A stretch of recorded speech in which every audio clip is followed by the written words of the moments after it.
Assalamualaikum warahmatullahi wabarakatuh. Hello guys, welcome back to Garuda Fans Channel VitaNev. Kabar tentang segudang langkah timnas Indonesia yang kini tengah menjadi sorotan pecinta sepak bola untuk tampil di pentas dunia rupanya mendapat tanggapan lain dari pelatih timnas Malaysia, Peter Klamovski. Juru taktik asal Australia itu menyebut bahwa timnas Vietnam sebagai tim terbaik di Asia Tenggara. Pernyataan tersebut diungkapkan Peter jelang timnas Malaysia menjamu Vietnam di matchday kedua grup F babak ketiga kualifikasi Piala Asia 2027 mendatang pada Selasa 10 Juni 2025.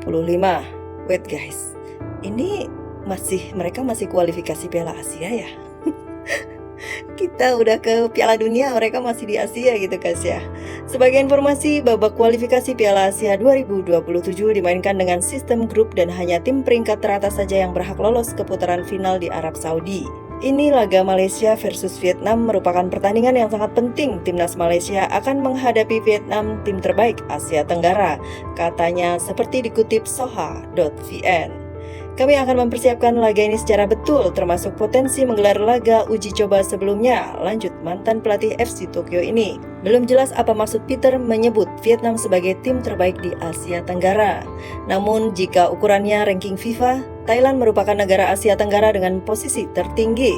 Skuad Gajah Perang julukan timnas Thailand menempati posisi 99 dunia, sedangkan Vietnam berada di tangga 109 dunia. Secara performa dalam beberapa tahun terakhir, progres timnas Indonesia yang paling terlihat ketimbang negara Asia Tenggara lain. Sementara itu, timnas Indonesia tercatat sebagai satu-satunya negara Asia Tenggara yang lolos ke babak ketiga kualifikasi Piala Dunia 2026 zona Asia. Skuad asuhan Patrick Kluivert ini bahkan masih berpeluang lolos ke Piala Dunia 2026, entah itu via babak ketiga atau keempat.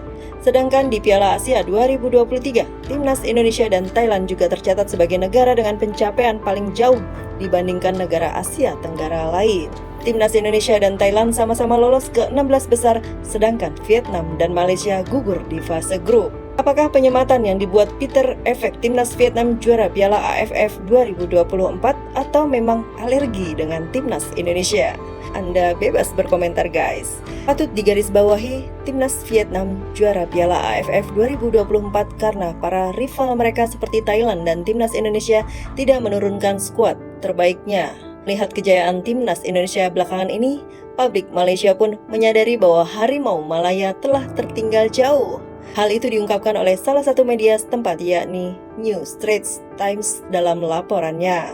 Kita dulu mengatakan bahwa sepak bola Malaysia lebih maju dari Indonesia, sekarang tidak lagi, tulis New Straits Times. Kebenaran yang menyedihkan adalah Malaysia tetap tertinggal jauh dari tetangganya dalam pengembangan sepak bola dalam beberapa tahun terakhir. Berita terbaru guys, Milos Kordic, striker Kedah Darul Aman terpaksa pulang ke kampung halamannya ke Serbia tanpa gaji guys.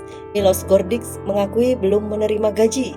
Striker berusia 32 tahun itu menyertai tim di persaingan paruh musim 2024-2025 dan menjadi salah satu pemain kunci Kedah Darul Aman yang bertahan hingga akhir musim. Air mata penyerang Kedah Darul Aman FC Milos Kordic pun jatuh di mana ia terpaksa harus pulang ke negaranya tanpa sepeser pun uang. Saya pulang ke negara saya tanpa uang. Saya mau menangis tetapi saya tidak boleh berbuat apa-apa. Jika awak sering bercakap mengenai perkara ini selalu, kita tidak dapat mengubah keadaan pun, ujarnya kepada wartawan. Bekas pemain WX Lugo di Cina ini bagaimanapun mengucapkan terima kasih. I go without any money, bro, home. You understand? I want to cry, bro. But I not train nothing. If you speak every time about this, we cannot train nothing. And I say, for my heart, thank you everyone from Kedah. Help me every time when I go in PKK, when I go everywhere. People say me, thank you, terima kasih. Kedah Darul Aman saat ini sedang dihimpit krisis keuangan yang cukup parah. Tunggakan gaji selama 12 bulan kepada pemain dan pegawai berjumlah 7 juta ringgit masih belum diselesaikan. Situasi ini telah menyebabkan banyak pemain utama angkat kaki meninggalkan tim sebelum musim berakhir. Jika tunggakan ini tidak diselesaikan sebelum 30 April 2025, Liga Sepak Bola Malaysia mengambil tindakan untuk menghentikan tim itu dari Liga Super musim depan. Kasihan ya guys, ketika kerja nggak dibayar, jerih payah, keringat nggak dibayar, gimana nih para penyokong Kedah Darul Aman nih? Patungan lah kalian buat bayar para pemain tuh, kasihan kan mereka.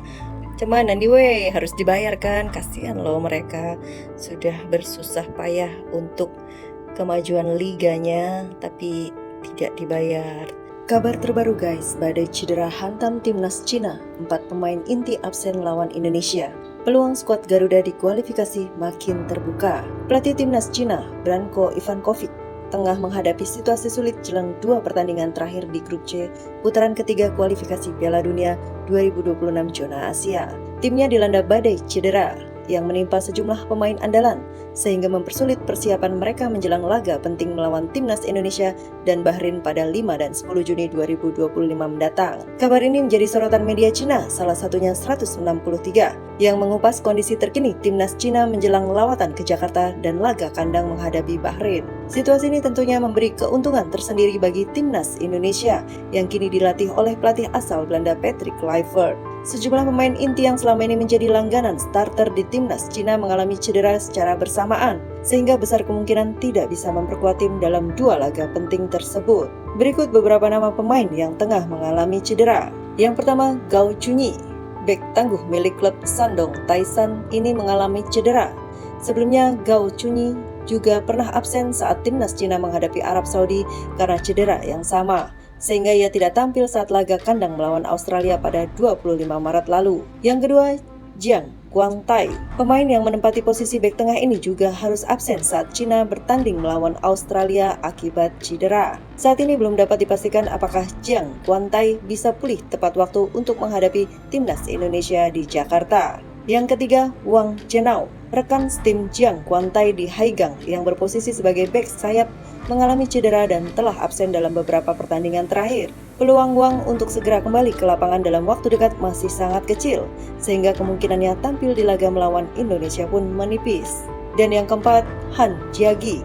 Kondisi yang lebih serius dialami oleh kiper senior Beijing Guoan ini.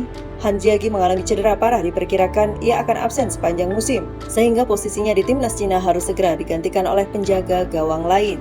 Hal ini tentu menjadi angin segar bagi timnas Indonesia di bawah arahan Patrick Kluivert. Menghadapi lawan yang dilanda cedera, peluang skuad Garuda untuk meraih hasil maksimal dalam laga kandang di Jakarta terbuka lebar. Selain itu, kondisi ini bisa menjadi momentum penting bagi Indonesia untuk meraih poin tambahan demi menjaga asa lolos ke babak berikutnya dalam kualifikasi Piala Dunia 2026 zona Asia. Meski demikian, Indonesia tetap harus mewaspadai pemain pelapis yang mungkin akan tampil habis-habisan demi menyelamatkan peluang timnas Cina.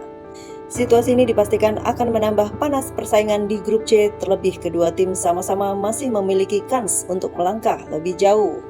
Sekian dari saya guys, semoga menambah info terupdate untuk Anda. Salam sehat untuk Anda semua. Terima kasih yang sudah support channel ini dengan like, comment, share, subscribe-nya. Sehat selalu Anda dan keluarga. Just leave your comment below. See you and thanks for watching. Wassalamualaikum warahmatullahi wabarakatuh.